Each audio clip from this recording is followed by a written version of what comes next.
अस्सलाम वालेकुम, welcome to the Commerce Academy YouTube channel. आज की इस वीडियो में हम 2023 अकाउंटिंग के एमसीक्यूज पढ़ेंगे सेकंड ईयर के। तो पहला MCQs, the estimated selling price of a fix asset after its useful life is known as. तो फिक्स एसेट, आपको पता है फिक्स एसेट के अंदर कौन से एसेट्स आते हैं? वो एसेट जो कि जिनकी life more than one accounting year होती है, जैसे कि फर्नीचर, इक्विपमेंट्स, मशीन। ये वो एसेट हैं बिल्डिंग जिनकी life more than one accounting year होती है, उनको हम फिक्स एसेट कहते हैं। कह रहे हैं फिक्स एसेट की आफ्टर यूजफुल लाइफ वो जो वैल्यू होती है, यानी यूजफुल लाइफ के बाद वाली वैल्यू। तो यूजफुल लाइफ के बाद वाली वैल्यू जिसके ऊपर हम उसे सेल करते हैं वो क्या कहलाती है?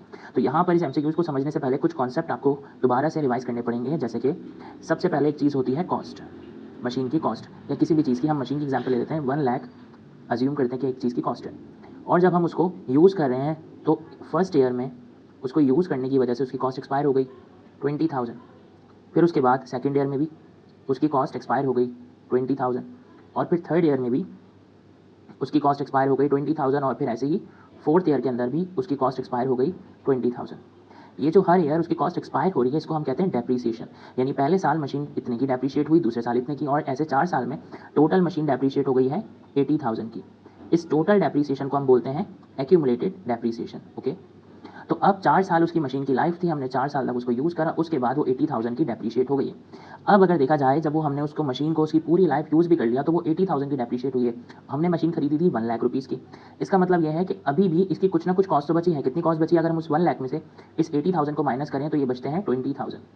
तो ये 20,000 जो है इसको अकाउंटिंग में कहते हैं सैल्वेज वैल्यू या स्क्रैप वैल्यू।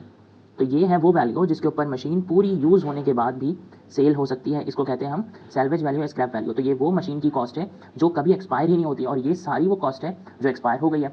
ये एक्यूमुलेटेड डेप्रीसिएशन 4 साल के बाद एक्यूमुलेटेड 80,000 है, लेकिन अगर आपसे 2 साल के बाद भी अगर कोई पूछता कि एक्यूमुलेटेड डेप्रीसिएशन क्या है, तो यहाँ पे एक्यूमुलेटेड डेप्रीसिएशन 40,000 है।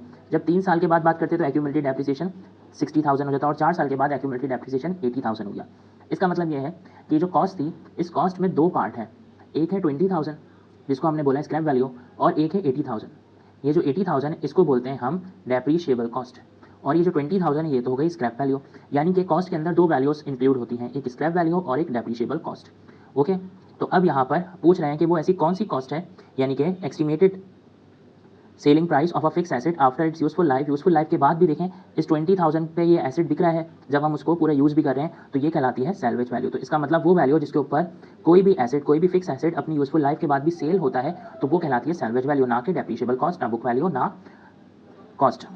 MCQs number 2, book value of a fix asset can be calculated as. तो अब ये बुक वैल्यू क्या होती है, यही इसी एग्जांपल से मैं आपको बुक वैल्यू भी बताता हूँ। तो पहले साल जब हमने मशीन को यूज़ करा तो मशीन 20,000 की एक्सपायर हो गई, जबकि मशीन की कॉस्ट क्या थी? 1 लाख रुपीज़। तो हम यहाँ पर आफ्टर 1 ईयर ये बोल सकते हैं कि 1 साल के बाद मशीन क्योंकि 1 लाख की थी, जिसमें से हम 20,000 की यूज़ कर चुके हैं, तो आफ्टर 1 ईयर मशीन की बुक वैल्यू बच गई 80,000। तो 80,000 क्या है? Book value.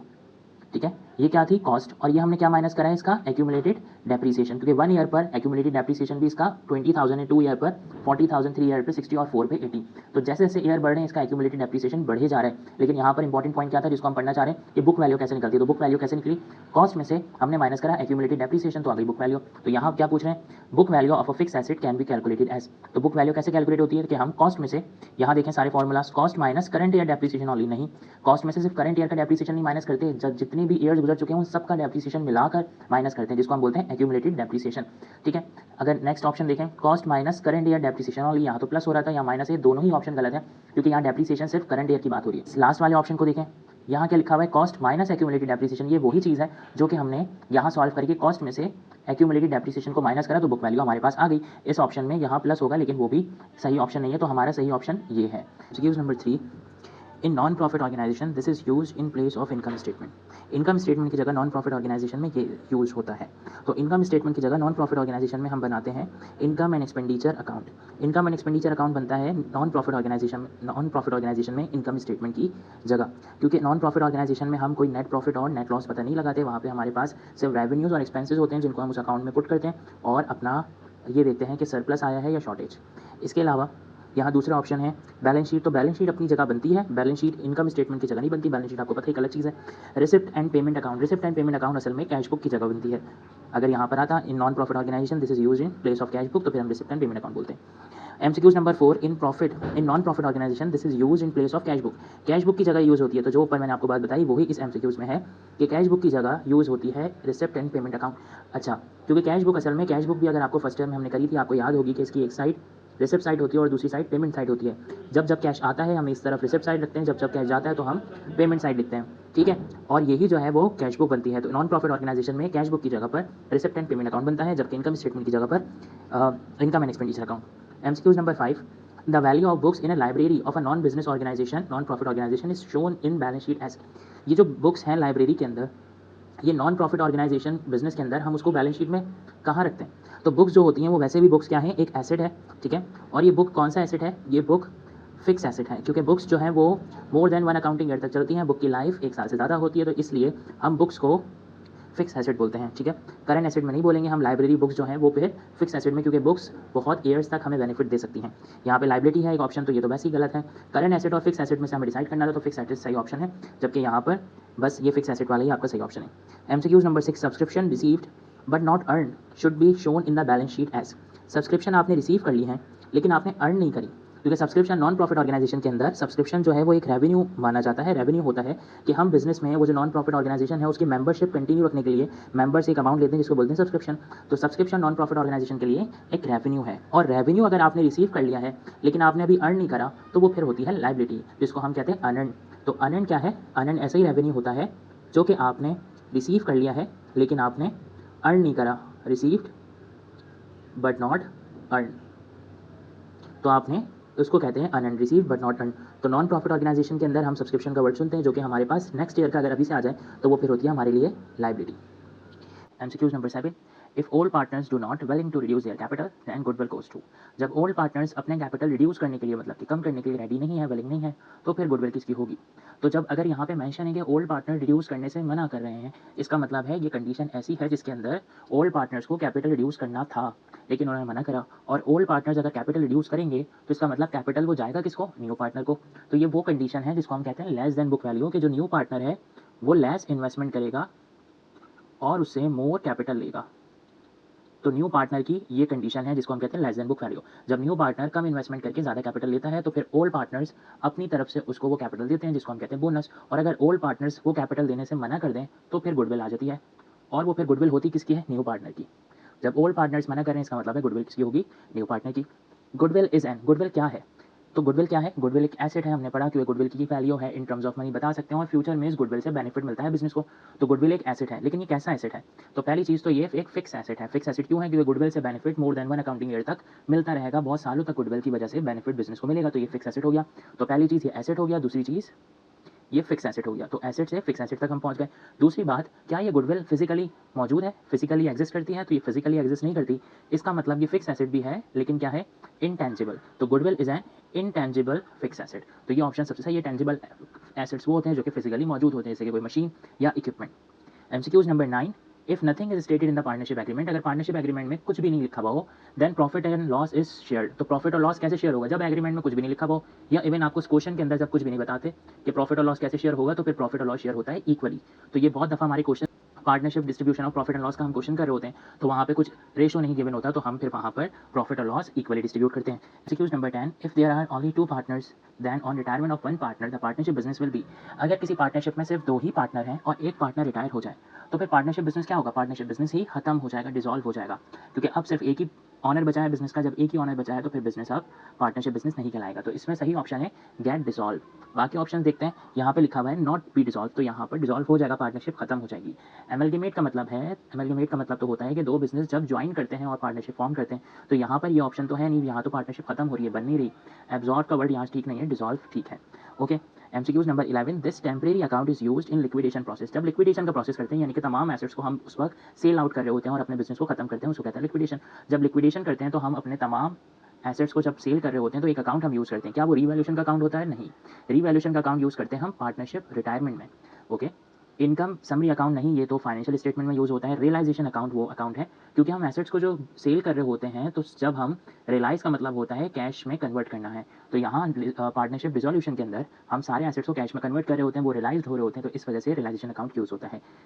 MCQs number 11 loss of the firm at time of liquidation is transfer to.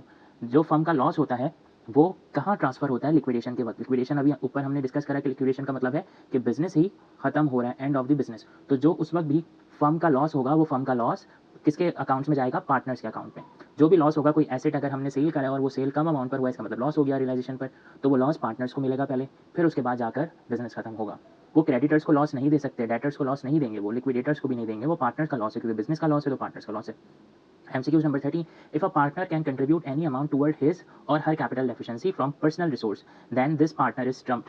अगर कोई पार्टनर अपनी कैपिटल डेफिशिएंसी को, यानी कि उसकी जो कैपिटल डेफिशिएंसी है उसके लिए कोई अमाउंट कंट्रीब्यूट कर सकता हो, यहाँ पे लिखा हुआ है if a partner can contribute any amount toward his capital deficiency from his personal resource. Personal resource है यानी कि अपना कुछ ज़ाती पैसा वो लेकर आके अपनी कैपिटल डेफिशिएंसी को पूरा कर सकता है। इसका मतलब पहली चीज़ तो कैपिटल डेफिशिएंसी होती क्या है, जब लॉस आपको कैपिटल से ज़्यादा मिल जाए। यानी आपका कैपिटल था 1 लाख और बिजनेस में आपका लॉस ही हो गया 1,20,000, तो इस कंडीशन में जो 20,000 है वो आपकी हो गई कैपिटल डेफिशिएंसी। कैपिटल डेफिशिएंसी, अब ये कैपिटल डेफिशिएंसी को अगर पार्टनर खुद ये 20,000 का लॉस जो उसको ज़्यादा हो गया, कैपिटल तो उसका पूरा ही खत्म हो गया, लेकिन 20,000 उसके ऊपर लॉस और हो गया, तो अगर ये 20,000 वो अपने घर से लेकर आए, अपने प्राइवेट रिसोर्स से लेकर आए, तो उस पार्टनर को हम कहते हैं कि वो पार्टनर क्या है, सॉल्वेंट। सॉल्वेंट पार्टनर वो है जो कि अपनी कैपिटल डेफिशिएंसी खुद पूरी कर सकता है। अगर वो कोई पार्टनर नहीं कर सकता तो उसको कहते हैं इंसॉल्वेंट, जो कैपिटल डेफिशिएंसी पूरी नहीं कर सकता। एक्टिव पार्टनर और माइनर पार्टनर ये पार्टनर्स की टाइप है, लेकिन यहाँ इसका कोई काम नहीं है। MCQs number 14. The amount of goodwill of the firm at time of liquidation is distributed among the partner as. जो गुडविल का अमाउंट होता है फर्म की गुडविल का, वो लिक्विडेशन के वक्त कैसे डिस्ट्रीब्यूट होता है, तो वो कहाँ डिस्ट्रीब्यूट होता है, at the time of liquidation is distributed among partners as. असल में गुडविल जब लिक्विडेशन करते हैं तो हम उस वक्त गुडविल, क्योंकि डेबिट के अंदर होता है, क्योंकि गुडविल एसेट है, और जब गुडविल के अकाउंट को हम क्लोज करते हैं तो गुडविल को हम करते हैं क्रेडिट। तो अगर हम इसकी एक एंट्री सोचें कि गुडविल तो क्या हुआ, क्रेडिट हुआ, तो कैपिटल क्या होते हैं, डेबिट। तो capital A B, capital B B, सब क्या होंगे, डेबिट।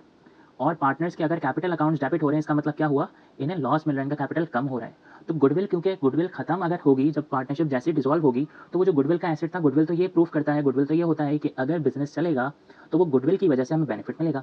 यानी किसी बिजनेस की अगर आज बहुत सारी गुडविल है, लेकिन हम उस बिजनेस को कल खत्म कर दें, तो वो गुडविल जो है वो आपकी लॉस बन जाएगा, क्योंकि आपने उस गुडविल को रिकॉर्ड करा था या उस गुडविल को आपने परचेज करा था, क्योंकि आपने उसके लिए कुछ पे करा होगा, उससे आपको बेनिफिट मिलता, वो एसेट तो था आपका, लेकिन वो एसेट कब था, जब आप बिजनेस कंटिन्यू रखते। तो आज वो गुडविल का अमाउंट जो है वो क्लोज होगा, गुडविल क्रेडिट हुआ क्लोज होने के लिए, लेकिन वो गुडविल दोनों पार्टनर्स के अकाउंट को डेबिट करेगा, और डेबिट करने का मतलब है कैपिटल अकाउंट्स कम हो रहे हैं, और कैपिटल अकाउंट कम हो रहे हैं तो वो फिर लॉस की वजह से होगा।